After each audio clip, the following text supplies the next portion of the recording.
again, Stuart Smith with another amp repair from Berkshire Guitar Amplifier Repairs here in Reading, England. It's a miserable, cold, wet day and we're moving into the autumn, so I'm snuggled up in the workshop blitzing through a load of amplifiers. The first one I've got today is an EVH5150III, not an amplifier I'm familiar with. The customer says it died on him whilst he was playing. I think he smelt burning. I think he's had a look inside and I think he mentioned something about burnt out resistors. So we'll have a look at what's been going on in here and see if we can find out why this won't fire up anymore. So I'll get the chassis out of the case and we can have a look inside. Well, I wish all amplifiers came out of their chassis as easy as this one. It's an absolute dream. 6 screws on the bottom and the chassis just comes right out. Absolutely perfect. Half of the job sometimes is getting the amp out of the damn chassis.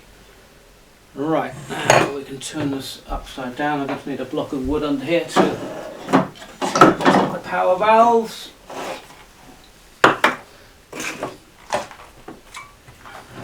Ugh. Ugh, ugh, ugh, ugh, ugh. Ugh, ugh, ugh, ugh, ugh. Ooh. Oh, let me show you this. Look at this. Just a massive printed circuit board, making it very, very difficult to repair if you needed to do anything. Absolute disaster. So they got 9 out of 10 on amplifier out of chassis and they've got 1 out of 10 on repairability. Plus also relays all over the place. I really dislike that. Right, well I think what we need to do is have a little look here and see if we can see anything obviously burned out. Don't like the look of this one here particularly, and this one. So I'm going to be checking those. This is the power board here, so it's got the power valves on. Yeah, don't like the look of those very much. That one's been quite warm too in the past. Right, well, let's get the meter out and see what's going on with these 2 resistors here. It might be screen resistors or something. It's interesting both of them have gone, if they have both gone.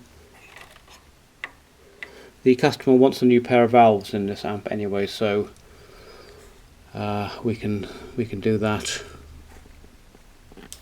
I suspect these are screen resistors and I suspect they're 470 ohms. So let's select well, select 2K and see. They might be okay, it might just be have got warm.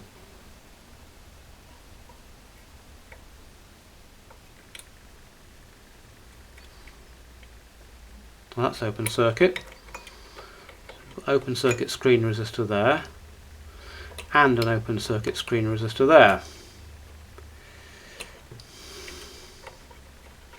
Right, oh well. 2 open circuit screen resistors. Can't think why they both go. But we will have to replace those, and we can do that from the top side, which is good. So that will save us some effort. So I think the first thing we should do is just replace those 2 resistors and put a new pair of valves in and see if the thing springs to life. That would be very, very nice because I don't fancy getting involved with this amplifier. Yeah, it's like a Mesa or whatever. Very, very difficult to work on. Right, well let's get those resistors out. I will go and check on the schematic that they're 470 ohms, but I'm pretty sure they are. Let me go and do that and I'll report back to you. Okay, so those were 470 ohms and they've both gone for reasons unknown. So we're going to do a top side repair on those and just get rid of them. So I'm going to cut the bodies close to the leads close to the bodies, leaving myself a little bit of a sticky uppy bit here, which I can put the new resistors on. Like so, and here and here.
be very pleased if this cures it.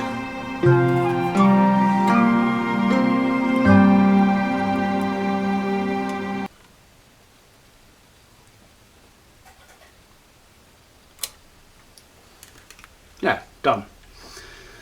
Right, next thing to do is to pull out those existing valves. Let's have a look what we got in here.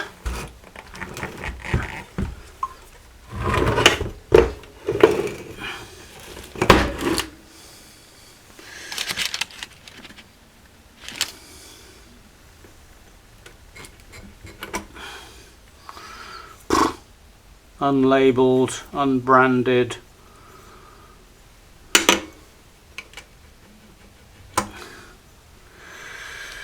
Well, I'm assuming they're 6L6s, but I suppose I better go and check on the schematic. Don't think they can be anything else really, but let's check just to be on the safe side. Yes, they're 6L6GCs. It's an amazing coincidence actually. These EVH schematics are very hard to get hold of, and by a freaky coincidence a viewer emailed me yesterday to say, I've got the EVH schematics if you want them. So I looked on my system and found I didn't have very many, so I said, oh yeah, great, please, thank you, that'd be fantastic. And he emailed them to me today, and I just put them into my archive. And then the first amp I get in today is this EVH5050, which one of those schematics covered. Now I wouldn't have had that schematic otherwise, and they're very hard to get hold of. So if you are watching, thank you. I did thank you personally, but thank you again for sending me these schematics. If anybody wants a particular schematic or other, I'm always happy to share it, so just email me via the website and I'll see what I can do. I've got hundreds of them, but you know, there are probably thousands of them out there. Some are very hard to get hold of. So the plan here is to put 2 new valves in on bias meters, like so. You probably won't be able to see this one when it comes up, and power it up and see what the hell it does. Basically, it's either going to blow up or it's going to work. You always ask yourself why the screen resistors went, but it could have just been a valve, and nothing more than that. So anyway, let's see if we get lucky with this. I feel like getting lucky because I'd rather this one was just very straightforward. Right, so we're on. Might be an on-off switch on the front somewhere. Oh no, we're on. Okay. Okay, I've got. You won't be. No, standby. Okay, so we've got everything's correct on this valve, but this one isn't even a light. Strange. Ah, there we go. It's a bit loose. Okay, right. Fine. So again, stupid high plate voltages, 500 volts. I'm hoping this will start warming up. Yes, it is. Good. It's looking promising. Got 27 milliamps on here. You won't be able to see, I'm afraid. And 514 volts there. 20 whatever milliamps on here. So I will just now do a quick check to see what the correct bias current for this amp is. www.tedweber, I think it's pronounced Weber actually, TEDWEBER, tedweber.com. Someone told me that was pronounced. I'm not going to argue. And it's got a nice little app which you can just enter in the tube type, in this case 6L6GC, class AB, plate voltage is, let's call it 500, not far off. I would guess this bias is about right. Let's have a look. 42 milliamps, okay, it's a bit low. It's telling us we should do that at 42 milliamps. Okay, bit surprising. Okay, so the next thing is to bias it. They're both showing the same. That's showing about 25 and that's showing about 23, so I'm happy with that. So to bias it, we're going to need to turn it up on its side, and there's a bias pot inside. Okay, the bias pot is conveniently located here, so we can just stick a screwdriver in there and have a look what we're doing here. I think I'm going to bias this a bit cool at like about 35 or something. I don't like going maximum on these things. Do you know what, that's absolutely perfect. 37, I don't think we'll do anything more than that. So quite straightforward to bias. Now the other thing is, on these amps there is a 1 ohm resistor here in the cathode of the 2 tubes, and all the bias current goes down through that 1 ohm resistor. So if you don't have a bias meter, I haven't done this before, just have a quick look. Let's measure across that 1 ohm resistor, and I'd expect to see about 75 millivolts or something, and indeed I do. Now can I get this so that you can see both? Let me adjust this so that you can see both of these. There we go. So I've got this set to 200 millivolts. I'm measuring across this 1 ohm resistor, and 2 lots of 35 milliamps are going down through there, or 36 or 37 milliamps or whatever it was, giving us, look, 77 milliamps in total. So without a bias meter you can measure across this 1 ohm resistor and adjust the bias for double the current you want through a single valve. I hope that's clear. So 77 millivolts through a 1 ohm resistor by Ohm's law is 77 milliamps, half of which going through one valve and half of which is going through the other, so that's quite nice too. Again, they've made it quite easy to do that. Right, so we haven't actually heard anything out of this amp yet, so I think the next thing to do is to plug a guitar in and make sure it's actually working.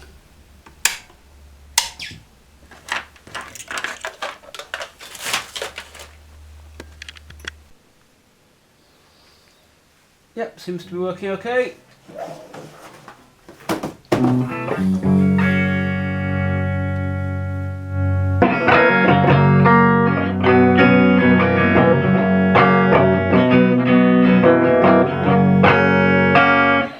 Sounds quite nice actually.